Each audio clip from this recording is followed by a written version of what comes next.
महाराज जी, भूत और वर्तमान तो हो रहे हैं, तो उन्हें देखा जा सकता है, पर भविष्य यही भी तो देखा जा ज्ञान है। सकता है। यही तो ज्ञान है। जो भूत भविष्य वर्तमान तीनों कालों का ज्ञान रखते हैं उनको त्रिकालज्ञ कहते हैं। वो है जैसे भगवान शंकर, ईश्वर कोटि के जो महापुरुष हैं वो त्रिकालज्ञ हैं। वो पूरे त्रिभुवन को ऐसे देखते हैं जैसे हथेली पर आंवला रख लो ना तो चारों तरफ से देख सकते हो। ऐसे बैठे बैठे ब्रह्मलोक में क्या हो रहा है, कैलाश में क्या हो रहा है, सब देख सकते हैं। भविष्य में क्या होगा देख रहे हैं, भूत में क्या किया है वो देख रहे हैं, वर्तमान में क्या करने वाले हो ये भी पता है।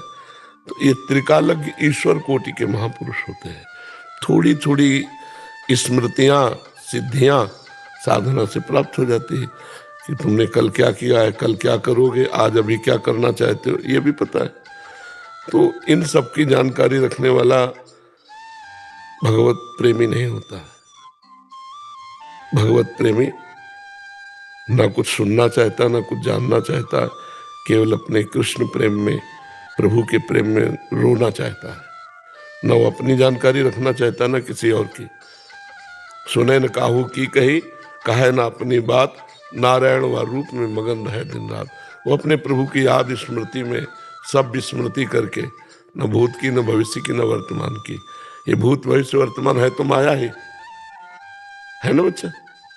तो साधना काय की हो रही, माया की याददाश्त के लिए कि भगवान की याद के लिए। साधना किसकी होती है? भगवान के लिए। तो गलत कदम हो गया ना, फिर अंदर अहंकार आ जाएगा, त्रिकालज्ञ हो, फिर फंस गए माया में। इसीलिए जिद सिद्ध पेरे बहुआई, बुद्धि लोभ दिखावे भाई, होए बुद्धि जो परम सयानी, तीन तन चितई ना नहीं जानी। चतुर खिलाड़ी वही है जो रिद्धियों सिद्धियों के चक्कर में न फंस के भगवान से प्रेम प्राप्त करता है। त्रिकालज्ञ होते हैं, ईश्वर कोटि के महापुरुष है, वो तीनों कालों का ज्ञान रखते हैं। त्रिकालज्ञ का मतलब यही होता है कि आगे क्या होने वाला उनको पता है। उनके लिए भविष्य नहीं, उनके लिए वर्तमान है, भविष्य भी, भूत भी।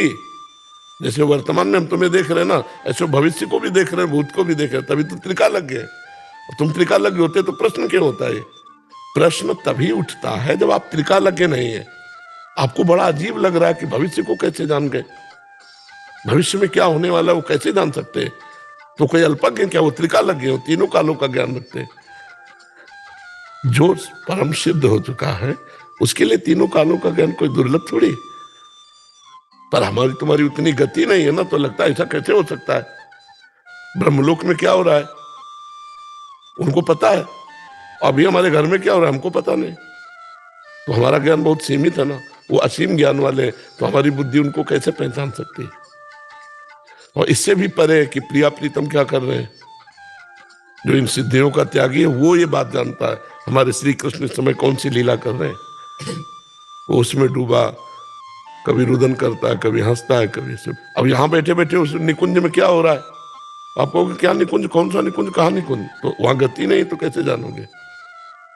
हम लोग बहुत सीमित ज्ञान वाले हैं, भगवान बड़े असीम है। तो जब चित्त भगवान से जोड़ा जाता है तो असीम ज्ञान आने लगता है। तो कोई आश्चर्य की बात थोड़ी है। राधा वल्लभ श्री हरिवंश। राधे राधे दोस्तों, जैसा कि आप सभी ने पूज्य प्रेमानंद महाराज जी से आज के सत्संग में जाना कि महाराज जी, भूत और वर्तमान का ज्ञान तो हमें होता है, किंतु क्या हम भविष्य को भी जान सकते हैं? हमारे जीवन में क्या होने वाला है, क्या घटेगा, क्या सही होगा, क्या गलत, क्या हमें इसका ज्ञान हो सकता है? तभी पूज्य प्रेमानंद महाराज जी ने बताया कि तीनों, भूत भविष्य वर्तमान, तीनों का ज्ञान तो सिर्फ त्रिकालज्ञ को होता है, महादेव जी को, देवादिदेव महादेव को। और महादेव श्री कृष्ण में कोई अंतर नहीं है। उन्होंने बताया कि जो परम सिद्ध है, जिसको सब कुछ ज्ञात है, वह ही भविष्य का ज्ञान रख सकता है। हम तो सूक्ष्म इंसान, हमें कुछ भी नहीं पता, हमें यह भी नहीं पता कि अभी हमारे घर में क्या हो रहा है। दोस्तों, प्रेमानंद महाराज जी ने बताया कि इससे भी अधिक जो त्रिकालज्ञ है, परम सिद्धवान है, उसे यह भी पता है कि इस समय श्री कृष्ण भगवान क्या कर रहे हैं, कुंज बिहारी क्या कर रहे हैं। दोस्तों, पूज्य प्रेमानंद महाराज जी ने हमें बताया कि